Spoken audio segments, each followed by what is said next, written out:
What's up guys, this is Ray and welcome to Asian Filmist, and in this month of May, I have another review of a live action adaptation of an anime manga. And that movie today is Devilman. Devilman was released in 2004 and it's directed by Nasu Hiroyuki, a director whom I don't know any other movies of, and after watching this movie, I'm kind of glad that I don't. I'll get more into that later. But this movie stars two twin brothers, Izaki Hisato and Izaki Yusuke.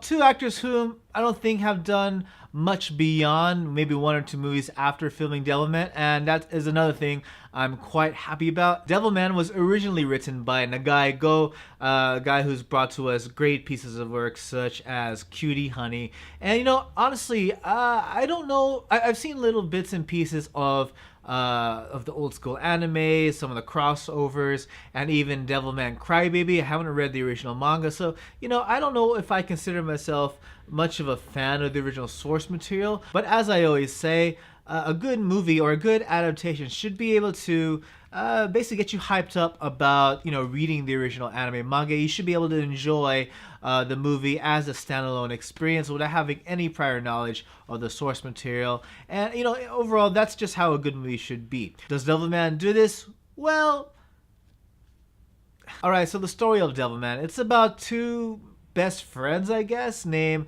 Akira and Ryo. And Akira is kind of a good kid and Ryo's kind of the bad boy. They're both high school students, and Ryo's his father works in this science laboratory somewhere in the Antarctic, and he gets word that his father's lab accidentally releases demons into the world, and these demons infect both Akira and Ryo. And when Akira becomes infected, he doesn't totally transform into a demon all the way like many other people who were infected. They completely transform into monsters. But Akira, he transforms, but because his heart is so strong and so pure, he's able to retain his humanity and fight evil as Devilman. And so let's talk about the positives and negatives of this live action adaptation. Of course, first the positives.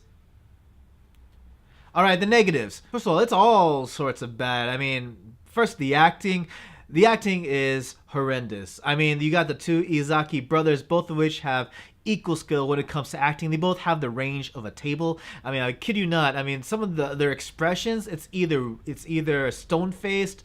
No, it's not either. So it's not one of two. It's just stone-faced the whole entire way. Whether it's portraying emotions of shock, of anger, or happiness, I swear, Table does a better job at portraying emotion. And the dialogue is awkward as hell.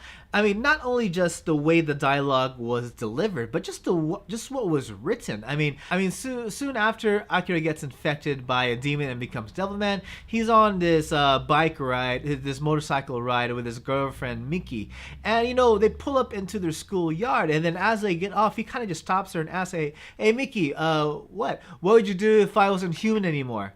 Huh? Never mind, it's okay.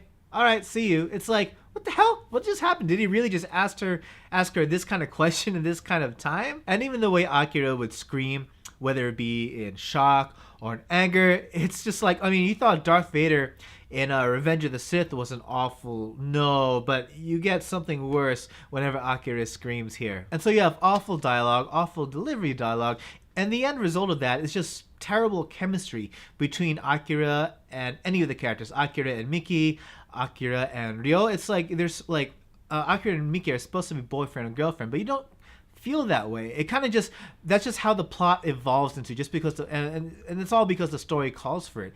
And Akira and Ryo, you don't really think of them as best friends. They kind of are half best friends or kind of half rivals and enemies, and they're kind of not clear on what exactly they are with each other. Another thing I have a lot of issues with this movie, but the way everything was pieced together, the way the story plot was pieced together, it just was really incoherent and just inconsistent.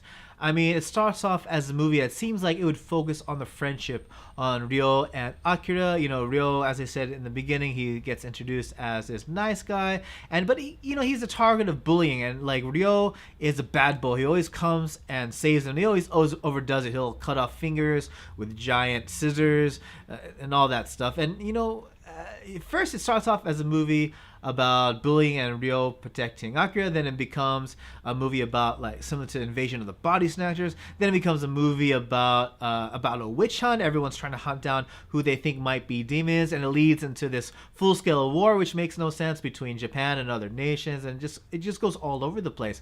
And there was no consistent theme with the story. It just kept bouncing here and there. I know how inconsistent the story is.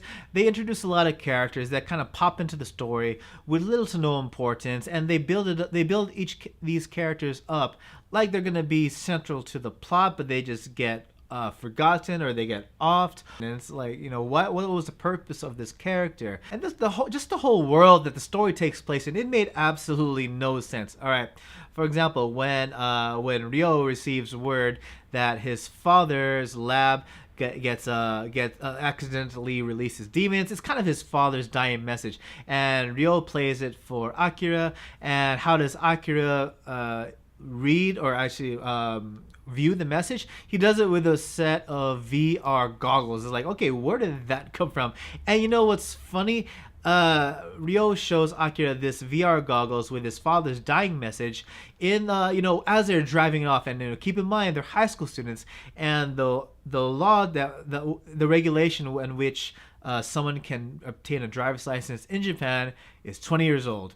And these are high school students. This guy is driving a convertible into his school's into his high school's athletic ground. It's like, all right, this doesn't really make sense. And at the same time, Ryo is shown driving some pretty fancy cars, but I don't know, he doesn't seem like he comes from a very wealthy or prestigious family. I mean, sure, his father's a scientist, probably makes some bank, but it still doesn't make sense. And on top of all that, as they're driving off, they actually drive to their father's laboratory in order to investigate what happened. That's where Akira gets infected. But keep in mind, they're driving to the laboratory. And where is his father's laboratory? In Antarctica. So I guess they just took a field trip from Japan all the way down to Antarctica, all in a day's drive. At least that's what they made it seem like. And also with Akira, he's shown driving around in a motorcycle or riding around in a motorcycle. It's kind of the same thing. You have to be, the high school student isn't old enough to obtain a full-on motorcycle license. And here he is, he's driving around with his girlfriend in the back seat. Her parents are totally fine with that, whatever. And he's just driving, and there are many scenes of him just riding his motorcycle along the beach. And not just along the beach, but on the beach, like in the area where the water meets the sand. He's right here, just riding like it's the coolest thing to do. It's just nothing just makes sense in this movie. I think at its heart, this movie seems like it's trying to be a superhero movie of sorts. So when it comes to the superhero action, there's very little of it. I mean, it's only probably like maybe 4 scenes out of the whole entire 2-hour film. And they're very short and very not exciting, very unexciting.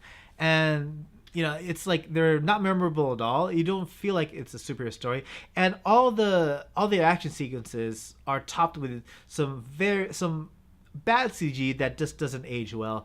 I mean, I think the quality of CG that's present in Devilman is kind of equivalent to some of to some cutscenes from video games from the PlayStation 1 or PlayStation 2 era. PlayStation 2, I'll give it that. But it definitely doesn't age well. And the way the characters are animated with this CG, they're not moving well at all. And lastly, this movie is just way too damn long. I feel like, it's about 2 hours long. This movie could easily been about an hour 15, an hour 20 minutes. And I feel like the main reason why this movie runs for too long is because many scenes just drag on forever. I mean, for example, there's one scene, something tragic happens to one of the characters, and Akira is shown kind of mourning, and it just this whole maybe 10 minute sequence of him just kind of walking through the barren, destroyed streets of Tokyo, and the sad music playing, and all it shows is just him walking from one side of town to the other, doing nothing but just looking sad. Yeah, and it just drags. And even when he's looking sad, like I keep saying, he has the range of a table. So here he is, just looking as wooden as a table would. But all that being said, overall, what did I think of Devilman? Well, as you guys can see, I'm not a fan of this movie at all. I honestly think it's probably the worst adaptation of an anime to ever come out in any country. And yes, that includes Dragon Ball Evolution. This movie is nowhere near as good as Dragon Ball Evolution. At least Dragon Ball Evolution had scenes that made you laugh. If anything, Devilman has nothing redeemable about it. The acting was horrible. This plot was boring and it's incoherent. And the film relies a lot on shock factor, whether it's centered around gore and violence or even tragic events that happen to some of the characters, but it just doesn't stick well together. So do I recommend this movie? I mean, if you love bad movies, if you get a kick out of bad movies, as sometimes I like to do, then yeah, you can check out this movie. There's nothing wrong with that. If you're looking for a good movie, then that's another story. Then you might as well just skip it. But yeah, those are just my thoughts on Devilman, the live action movie. What did you guys think, or what kind of questions did you guys have? Let me know in the comment section below. Please like, share, and subscribe. Follow me on Facebook and Twitter. And by all means, please support Asian Filmos through Patreon. It really helps the channel a lot. And as always, everyone, thank you so much for watching, and I hope to see you all again in the next video. Take it easy.